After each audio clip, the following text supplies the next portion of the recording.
Vamos a entrar a un tercer punto al que le hemos denominado las relaciones personales de la Trinidad, y allí, adentro de generación y procesión. Las relaciones personales de la Trinidad, creo que ahí es donde más vacíos podemos llegar a tener si nos preguntaran, bueno, ustedes dicen que Dios es uno, claro, pero hay tres personas distintas.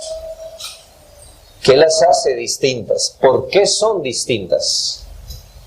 Y entonces, cuando hablamos de la distinción de las personas, hablamos de la relación personal de ellas, que las personas tienen en sí. Nuestra confesión de fe es un recuerdo. Volvemos al párrafo 3, donde dice: en este ser divino e infinito hay tres subsistencias: el Padre, el Verbo o el Hijo y el Espíritu Santo. Espero que usted esté allí y ha entendido un poco mejor de una sustancia, un poder y una eternidad, teniendo cada uno toda la esencia divina, pero la esencia indivisa, es decir, no se puede dividir. Y aquí vamos a entrar en los asuntos más complejos. El Padre no es de nadie, ni por generación ni por procesión. El Hijo es engendrado eternamente del Padre, y el Espíritu Santo procede del Padre y del Hijo. Así que ya empezamos a notar el tipo de relación que hay entre el Padre, Hijo y el Espíritu Santo. ¿Dónde lo empezamos a ver? Bueno, que el Padre no es de nadie, pero el Hijo es engendrado. Hay una relación de engendramiento allí. Y dice, y el Espíritu Santo procede, hay una relación de procesión allí, del Padre y del Hijo, del Padre y del Hijo. Dice, todos ellos son infinitos, sin principio, y por tanto son un solo Dios, que no ha de ser dividido en naturaleza y ser, sino, y aquí viene el otro punto, distinguido por varias propiedades relativas peculiares y relaciones personales. Bien, así que la confesión de fe nos señala dos asuntos de inmensa importancia para nuestro estudio de la Trinidad, al hablarnos que el ser divino es distinguido por varias propiedades relativas, particulares y relaciones personales. Si decimos que cada miembro de la Trinidad es Dios, plenamente Dios, ¿hay alguna diferencia entre ellos? O lo que se viene a la mente es que como todos son Dios,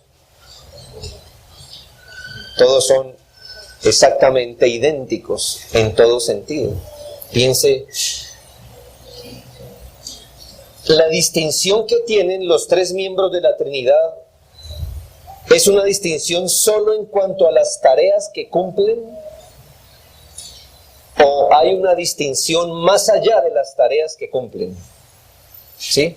¿Es una distinción solo en el rol que cumplen, o hay una distinción más allá? Estamos pensando que para muchas personas la única diferencia que hay entre las personas de la Trinidad son las tareas que cumplen, pero igual pueden cambiar de tarea y lo único que cambian son sus funciones. ¿Es eso lo que nos enseña la Biblia? Para entender las propiedades de cada persona de la Trinidad y las relaciones que estas personas tienen, que hace que solo haya un Padre, por ejemplo. Es que si no hay distinción, ¿por qué hay un solo Padre y no los tres son padres si son exactamente iguales? ¿Y por qué hay un solo Hijo y no?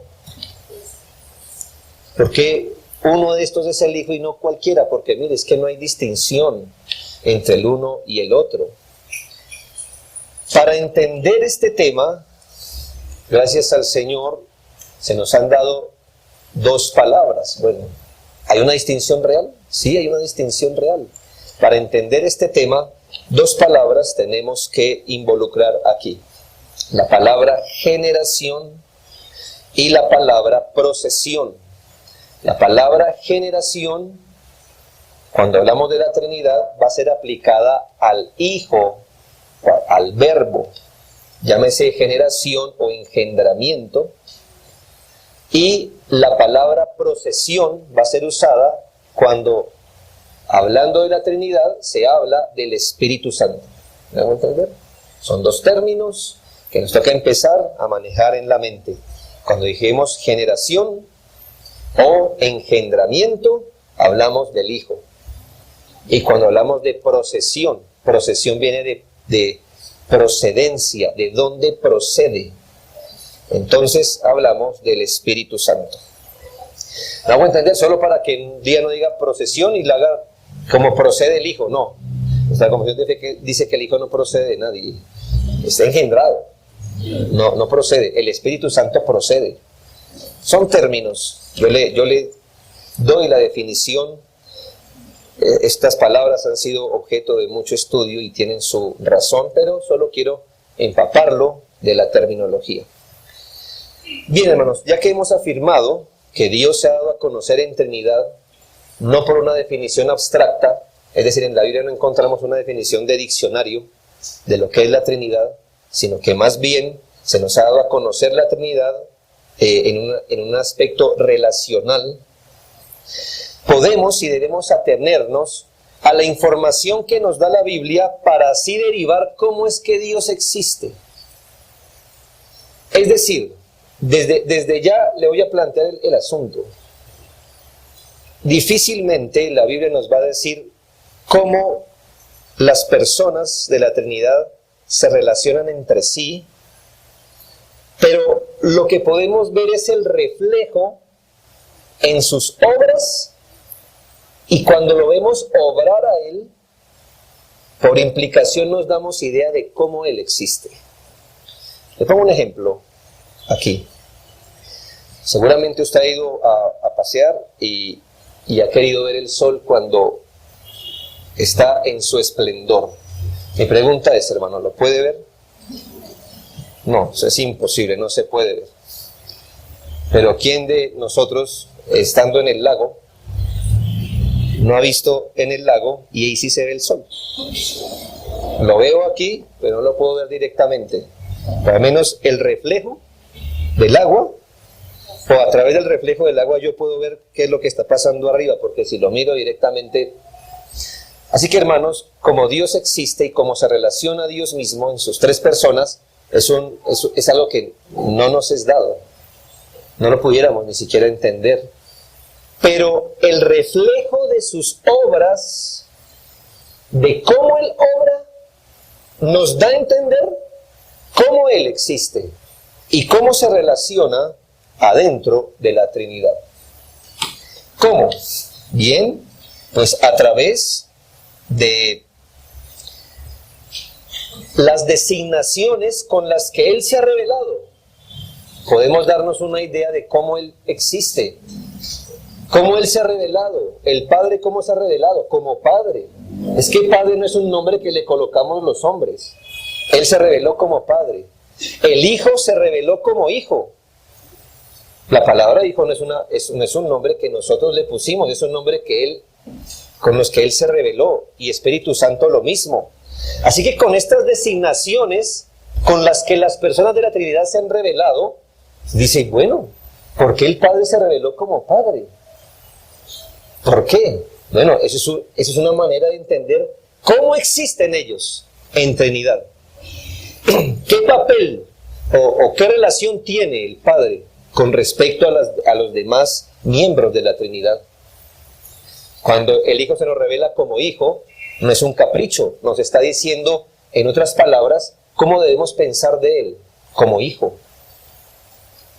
Así Él ha querido que pensemos, porque entonces, así como se ha revelado, así Él existe en verdad en la Trinidad, y el Espíritu Santo también. También cuando hablamos de las alusiones a sus relaciones personales, vamos a mirar, si Dios quiere, algunos textos de cómo ellos se relacionan entre sí, y al verlo podemos ver. Y obviamente en la manera en que Dios se relaciona con la creación, a través de eso, como mirando el reflejo allí en el mar, ¿verdad? Podemos entender cómo Dios existe. Esto es impenetrable para nosotros.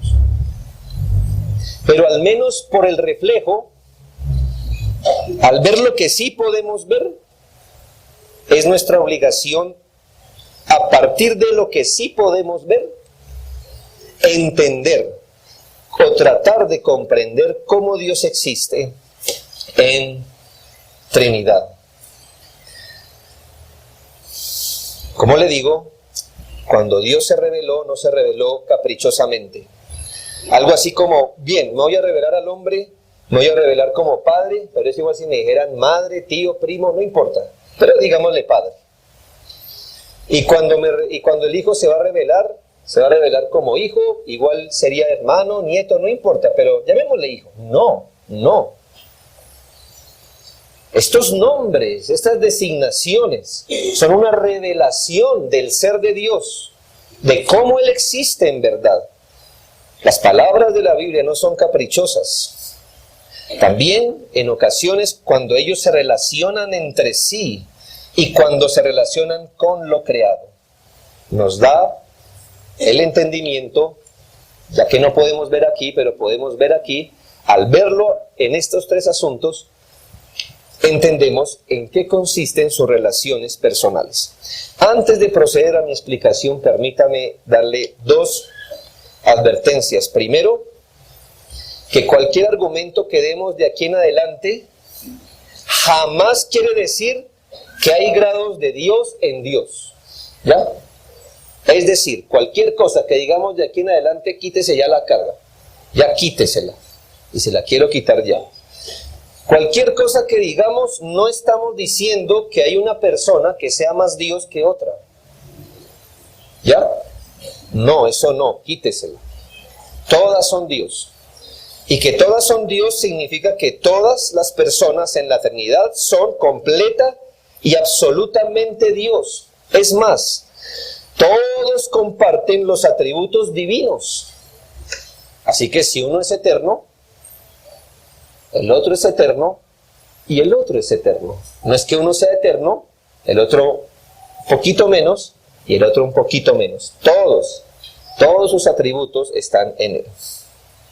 Segundo concepto que quiero que mire es de dos términos muy importantes para entender las relaciones personales de la Trinidad, y es la palabra Trinidad esencial y Trinidad económica. Sí, hermanos, nos toca entender esto en estos términos. Una frase se llama Trinidad esencial y la otra Trinidad económica. Hablemos de la Trinidad esencial. Cuando hablamos de la Trinidad, debemos reconocer que hay énfasis. Cuando hablamos de la Trinidad esencial, es lo que la Trinidad es en sí misma. Entonces, haga una tarea mental si esto se puede. Vuelva atrás cuando no había absolutamente nada sino Dios. Cuando Dios vivía en Él mismo y solo Dios existía y solo Él conocía su existencia y nadie más. ¿Se ha preguntado cómo vivía la Trinidad eternamente cuando no había nada? Bien, tampoco yo me lo puedo imaginar, pero me imagino que ese tipo de relación que tenían ellos se llama Trinidad esencial. Es lo que es la Trinidad en sí mismo. La palabra Trinidad económica es ese aspecto de la Trinidad que tiene que ver con su relación con lo creado. ¿Y por qué se le llama económica? Aquí la palabra economía está siendo usada como sinónimo de administración divina. Cuando hablamos de la economía en teología, estamos hablando de la administración de un asunto, de la disposición de los elementos que conforman algo. Por ejemplo, si yo le hablo de la economía de la redención, ¿de qué le estoy hablando? De la disposición de todas las personas y cosas en el plan redentor para que éste se cumpla. Le pongo un ejemplo. Dios tiene un plan de salvar, ¿no es así? ¿Qué sería la economía de la redención cuando eso pasa de un plan a la ejecución? ¿Qué haría un arquitecto que hasta ahora todo solamente tiene un plano? ¿Qué haría? ¿Qué haría un arquitecto para tener un edificio ahora? Entonces él dice, bueno, muy bien, ya tengo el papel. ¿Qué hago? Bueno, ya lo tenía diseñado, ¿no? ¿Ahora qué hago? Consigue personas. Muy bien, entonces mañana vienen. ¿Sí? Entonces antes de las personas, ¿qué le toca? ¿Sí ve? Bueno, antes del material, el lugar. ¿Sí ve que vamos descubriendo cosas? Que no es que, ¿quiénes quieren trabajar mañana? Vengan acá. Y todos ustedes llegan aquí. ¿Y qué? ¿Qué hay que hacer? ¿Qué tendrían que hacer? El material. Muy bien. Pero entonces usted va al material y le dice, Señor, ¿y a qué dirección se lo hago llegar? Buena pregunta. Me tengo que conseguir el lugar. ¿Me hago entender? Así que, gracias a que Dios no le pasa eso, Él sí sabe qué hacer primero, qué hacer segundo y qué hacer tercero en la redención. Esa administración se llama economía de la redención. Hay economía de la creación, economía de la redención. Y cuando hablamos de la Trinidad económica, es la administración que Él hace de sí mismo en la historia para involucrarse en su creación. Es la disposición, en este caso de Dios mismo, es la administración de Él mismo. Es cómo Él se ha administrado en la historia, cómo Él se ha desplegado metódica e intencionalmente en la historia para revelarse y llevar a cabo sus planes. Dios es tan grande que Él se ha administrado en la historia. Él se ha desplegado, Él mismo se ha desplegado en la historia para que nosotros le podamos conocer y reconocer. Así que son dos términos, hermanos. Algo es Dios en sí mismo, otra cosa es Dios dándose a través de lo creado. ¿Cuál es nuestro punto? Escuche bien. La Trinidad económica nos revela la Trinidad esencial. Nunca vamos a ir directo a la Trinidad esencial entendiendo cómo existen las personas de la Trinidad. Nuestra manera de entender la Trinidad esencial es deslizándonos desde la manera como Dios se ha dado, se ha desplegado en la historia, se ha dado a conocer. Esto es muy importante, hermano, que lo sepa, y si no fuera importante no se lo hubiera dicho, pero, hermanos, mucho del desconocimiento de eso ha hecho que cristianos duden de la doctrina de la Trinidad, porque, bueno, ¿dónde está el pasaje donde nos dice tales afirmaciones? Bueno, hermanos, no es un pasaje, es toda una historia, toda una teología que hay detrás.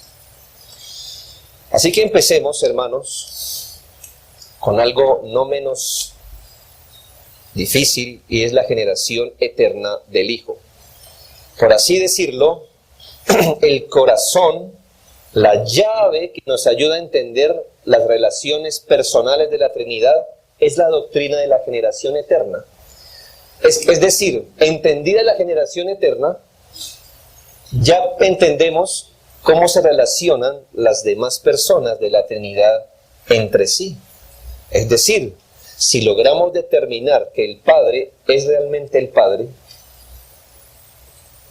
y que el Hijo es un Hijo de verdad, de ahí en adelante podemos entender cómo se relacionan las demás personas.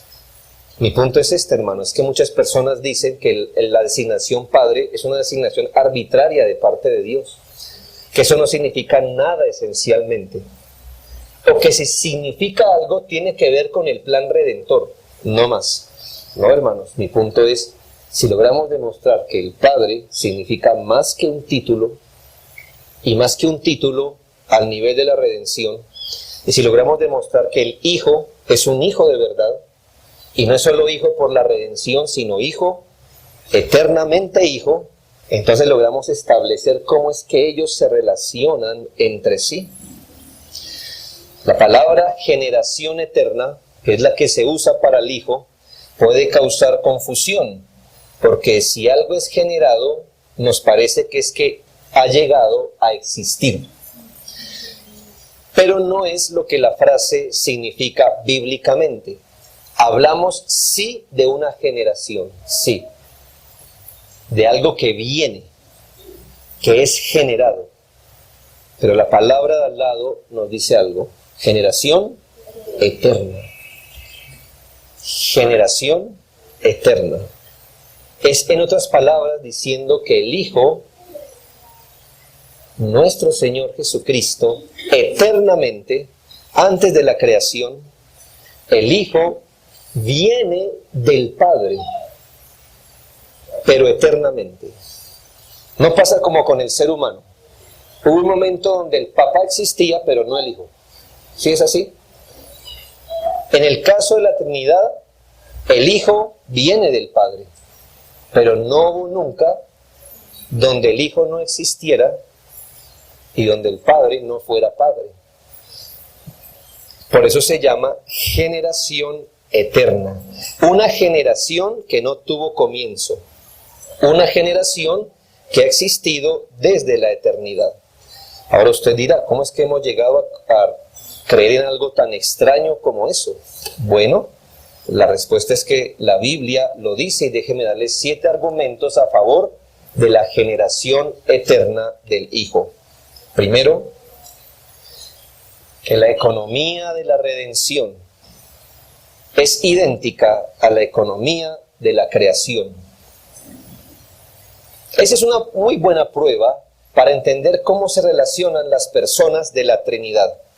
Hay un método en la Biblia de las obras de Dios, de la economía de la redención, tanto como en la economía de la creación. ¿Y cuál es? Que el Padre, mediante el Hijo y en el Espíritu Santo, hace sus obras, siempre, siempre. Póngale allí en esta frase la palabra redención. El Padre, mediante el Hijo, en el Espíritu Santo, salva. Pero vamos atrás. Antes de la redención hubo creación. Y vea que es igual. El Padre, mediante el Hijo, en el Espíritu Santo, crea. Así que vamos de lo último hacia atrás. La redención nos muestra cómo la Trinidad obra. El Padre, mediante el Hijo, en el Espíritu Santo. Ahora miremos la creación. El Padre crea, mediante el Hijo, en el Espíritu Santo. Ahora hemos saltado de aquí, de la redención, a la creación. Y entonces la pregunta es, ¿no podemos implicar eso hacia atrás? Por supuesto, hacia atrás. Que esto sea así en la economía, en la Trinidad económica, nos está diciendo qué ocurre en la Trinidad esencial. Este orden se observa en Juan 1:1-3, por supuesto, y en Hebreos 1:2. Pero quizás sea este texto, 1 Corintios 8:6, donde nos dice, para nosotros, sin embargo, y escuche bien este texto, este está en la Biblia, para nosotros, sin embargo, solo hay un Dios, el Padre, del cual proceden todas las cosas, y nosotros somos para Él. Y hay un Señor Jesucristo, por medio del cual son todas las cosas, y nosotros por medio de Él. ¿Qué le sugiere este texto? Este texto es fuerte y nos está diciendo que legalmente solo hay un Padre, y que el Hijo no es Padre. Y según este texto, ¿qué hace que el Padre sea Padre? Según este texto, ¿qué hace? Que de Él procede todo. En efecto, eso es lo que pasa. ¿Por qué es Padre el Padre? Porque de Él todo procede. Y se distingue del Hijo, Y del Hijo no nos dice que todo procede, sino que mediante Él todo llegó a ser. Del Padre todo procede mediante el Hijo. ¿Lo nota? No son frases humanas. Es lo que nos plantea la Biblia. Así que, hermanos, ¿de dónde procede todo? Creación, providencia, redención. ¿De dónde procede? Del Padre mediante el Hijo. Porque el Padre nunca ha estado sin su Hijo. Por eso oramos al Dios y Padre mediante el Hijo. Porque reconocemos que de Él todo procede, pero del Hijo no todo procede. El Hijo es mediante el cual todo procede. Aquí las palabras son muy importantes. ¿Qué significa este reflejo de Dios cuando nos dice que todas las cosas, la creación, bueno, si en la redención pasa algo y está un orden, si en la creación pasa algo y hay un orden, ¿no nos estará diciendo que así es que existe la Trinidad? Esencialmente, el Padre es Padre del Hijo realmente. No es una designación. No es, bueno, pudo haberse revelado como padre, como madre, como tío, como hermano. No. El Padre es Padre del Hijo. Es un Padre eterno de un Hijo eterno. Bien. Segundo argumento es que la Biblia enseña explícitamente que el Hijo fue engendrado. ¿Nunca había pensado en lo que cantamos esta mañana en la primera estrofa, la primera frase? Hablando de Cristo, ¿cómo le decimos a Cristo? Tú eres fruto del amor divino. ¿Se ha visto lo que estamos cantando? Es decir, Señor, tú eres el Hijo del amor del Padre. Tú eres el fruto, tú vienes tú has sido engendrado en el amor del Padre. Obviamente, otra vez, volvemos a decir, no es como el humano. El papá existía, pero el Hijo fue engendrado después. En este caso no estamos hablando de esto. El Padre sí engendra al Hijo, el Hijo es engendrado del Padre, pero eternamente. ¿Cómo vemos eso, hermanos? Pues al menos en dos textos se nos habla del Hijo como del unigénito del Padre. Es decir, que a Cristo se le reconoce como el Hijo único del Padre, mientras que a los hijos que creemos en Él somos hijos de Dios por la fe. A Jesucristo se le llama el único Hijo que Dios tiene, el único Hijo que Dios tiene. Esa designación, único Hijo, ¿qué le dice? ¿Que el nombre Padre e Hijo son solamente títulos externos? No. Que el Padre realmente es un Padre que tiene un Hijo. Y este es Jesucristo, un único Hijo de su propia esencia. La palabra Padre ni Hijos son un título, y como vamos a ver, aquí nos dice, el unigénito Hijo que está en el seno del Padre, Él le ha dado a conocer dónde está el Hijo, o de dónde vino el Hijo, del seno, de las entrañas de su Padre. Así que entendamos, ya vamos entendiendo qué relación tienen las personas de la Trinidad, ¿no? Tenemos un Padre, que es un Padre, en verdad, del cual proceden todas las cosas, que es Padre de un único Hijo que tiene, y este único Hijo es realmente su único Hijo. Pero estamos hablando de un Padre eterno y un Hijo eterno. Tercero, en el Nuevo Testamento, en algunos lugares, es identificado Jesús como la sabiduría de Dios. ¿Y por qué ese es un buen argumento? Bueno, ¿qué puede significar que el Señor Jesús sea identificado con la sabiduría de Dios? ¿Qué puede significar eso? Pues mirando los textos podemos sacar conclusiones.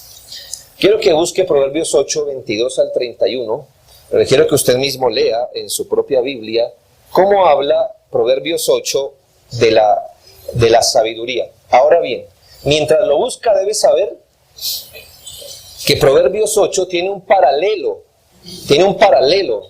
es decir, un texto que habla lo mismo en otro lugar, o tiene la misma idea. Y si usted quiere hacer esa tarea, leer Proverbios 8, 22 al 31 y luego Colosenses 1, 15 al 18, se va a dar cuenta que es un paralelo. Este texto es muy importante y antes de leerlo, quiero decirle que Proverbios 8 es tan importante porque luego el Nuevo Testamento va a identificar a Cristo como la sabiduría de Dios. Este texto de Proverbios 8 es tan importante porque el Nuevo Testamento, gracias a Proverbios 8, va a decir que Cristo no solamente tiene sabiduría, sino que Cristo es la sabiduría de Dios. Así que nosotros no estamos en el Antiguo Testamento para no saber qué iba a pasar adelante. Yo le digo lo que pasó adelante, que el Nuevo Testamento dice que Cristo es la sabiduría de Dios. Con ese entendimiento vamos a leer Proverbios 8, 22 al 31. Mire estas palabras. Aquí habla la sabiduría. Jehová me poseía en el principio, ya de antiguo, antes de sus obras. Eternamente tuve el principado, desde el principio, antes de la tierra. Antes de los abismos fui engendrada, antes que fuesen las fuentes de las muchas aguas, antes que los montes fuesen formados, no había aún hecho la tierra, ni los campos, ni el principio del polvo del mundo. Cuando Jehová formaba los cielos, allí estaba yo. Cuando trazaba el círculo sobre la faz del abismo, cuando afirmaba los cielos arriba, cuando ponía al mar su estatuto para que las aguas no traspasen su mandamiento, con él estaba yo ordenándolo todo, y era su delicia de día en día, teniendo solaz delante de él en todo tiempo. Me regocijo en la parte habitable de su tierra, y mis delicias son con los hijos de los hombres. Son unas palabras muy grandes para decir que está hablando de una virtud, sabiduría. A la luz de esto, note que por eso el Nuevo Testamento mira hacia allá y dice, ¿a quién más se le pueden aplicar estas palabras de Proverbios 8? ¿A Cristo? ¿No hay otro más? ¿Y qué dice? Entre otras cosas, Proverbios 8 de la sabiduría. Antes de los abismos fui engendrada. De una manera, otra vez, la Trinidad económica, en esta ocasión, de Dios haciendo sus obras, nos permitió entender la Trinidad esencial. Cuarto, el término hijo es usado para señalar a Jesús antes de su presentación en el mundo. Y con esto ya habíamos sugerido algo, pero este es el punto que le quiero corroborar. ¿Cuándo Cristo fue llamado hijo? ¿O cuándo se le da el título de hijo? Muchas personas quieren decirnos, el título de hijo vino a dársele a Cristo cuando fue engendrado en el vientre de María. Ahí ya podemos decir que es el Hijo. Y si llegamos a comprobar que a Cristo se le llama Hijo antes de María, ¿qué le sugeriría a su mente? Es decir, si el Hijo es llamado Hijo antes de la encarnación, ¿qué le dice a usted? Bueno, que el Hijo es Hijo antes de encarnar. Que la encarnación le hizo Hijo de María, no hijo de Dios. Ya era hijo de Dios antes de ser hijo de María. Juan 3:16, qué texto tan fácil, ¿verdad? Fácil. De tal manera amó Dios al mundo que ha enviado a su Hijo. ¿A quién envió? ¿Al Verbo para que se convirtiera en hijo? No, mandó a su Hijo. O sea que era hijo cuando fue enviado. Gálatas 4:4 nos lo dice, que en el cumplimiento del tiempo Dios envió a su Hijo. Y nótese, no lo envía para que se convierta en hijo, sino que envió a su Hijo. Así que cuando estaba siendo enviado, ¿ya qué era? El Hijo. Antes de ser nacido de mujer, Gálatas y Juan 3:16 nos dice que ya era hijo. Claro, primera de Juan 4:14 también dice esta verdad, que el Padre envió a su Hijo, no después de haber nacido de María, ni para que naciera de María, sino que ya era hijo antes de eso. ¿Y qué significa eso? Que el Hijo siempre ha sido hijo, que la encarnación no le puso el término hijo a él. El Hijo siempre ha sido hijo, eternamente ha sido hijo, eternamente ha sido hijo. Así que del Padre todo procede y el Hijo es generado del Padre eternamente. Quinto, el Padre es Padre del Hijo antes de la encarnación. Ahora, el argumento anterior fue señalarle que el Hijo ya era hijo antes de la encarnación. Ahora vamos a suponer que hay gente que va a gastar todo su tiempo tratándonos de convencer, pese a la evidencia bíblica, que el título hijo le fue dado a Cristo solo después de su encarnación. Y entonces, largos argumentos para decirnos que el Hijo vino a ser hijo solo con la encarnación. Bueno,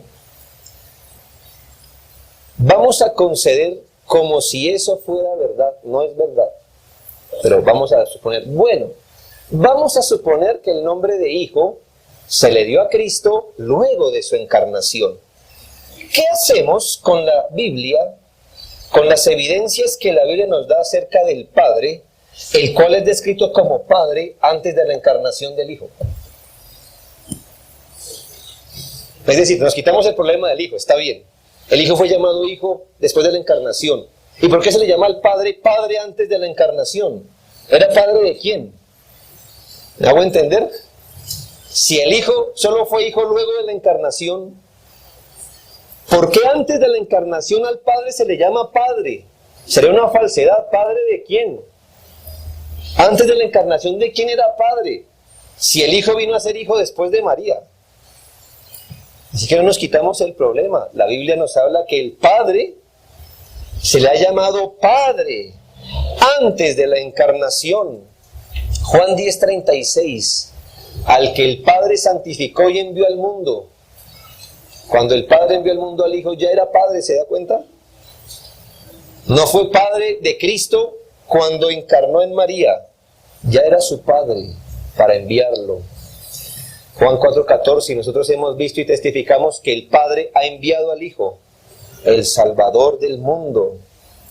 Lo que le quiero decir es que el Hijo es llamado Hijo antes de la encarnación, el Padre es llamado Padre antes de la encarnación. El título Hijo no tiene que ver necesariamente con su encarnación, pero como ellos existen en su Trinidad esencial.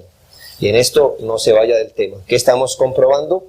¿Cómo es que existen ellos? ¿Cuál es la distinción que hay entre ellos? No son tres trillizos idénticos, no.